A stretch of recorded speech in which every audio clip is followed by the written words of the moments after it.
வணக்கம் நண்பர்களே. ஒரு நிமிடம் யோசிச்சு பாருங்க.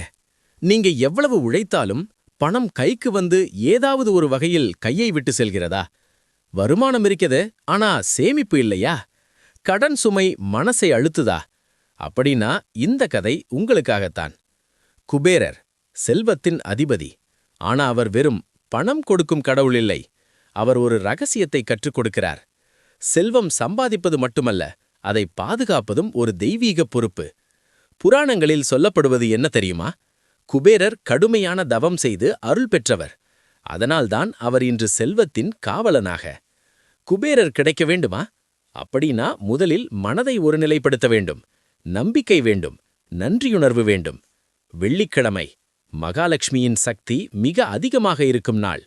அன்று மாலை உங்கள் வீட்டில் வடக்கு திசையை நோக்கி ஒரு நெய் விளக்கு ஏற்றுங்கள். கண்களை மூடி மனசார சொல்லுங்கள், ஓம் குபேராய நம. 108 முறை நம்பிக்கையுடன். ஒரு நாணயம் வைத்து பூஜை செய்யுங்கள். அது வெறும் நாணயமில்ல, அது உங்கள் புதிய செல்வ ஆரம்பத்தின் சின்னம். தமிழ்நாட்டில் பிரபலமான குபேரர் தலங்களில் ஒன்று ஸ்ரீ லக்ஷ்மி குபேரர் டெம்பிள். அங்கு பலர் கண்ணீரோடு சென்று நம்பிக்கையோடு திரும்புகிறார்கள். வாழ்க்கை மாறியது என்று சொல்கிறார்கள்.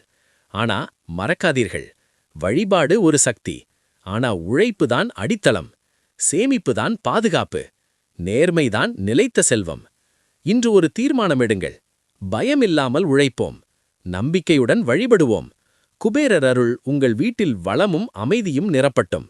செல்வம் என்பது பணம் மட்டுமில்லை. அமைதி, ஆரோக்கியம், சந்தோஷம், இவையெல்லாம் தான் உண்மையான மகா செல்வம். நம்பிக்கையுடன் வேண்டுங்கள், நலம் உண்டாகட்டும். இந்த வீடியோ உங்க மனசுக்கு ஒரு மாற்றத்தை தந்திருந்தால் இதை 3 நண்பர்களுக்கு ஷேர் பண்ணுங்க. ஏனென்றால் ஒருத்தருக்கு இது மாற்றத்தின் தொடக்கமாக அமையலாம். கமெண்ட்ல ஓம் குபேராய நம என்று கமெண்ட் பண்ணுங்க. வாழ்க வளத்துடன், வாழ்க நலத்துடன்.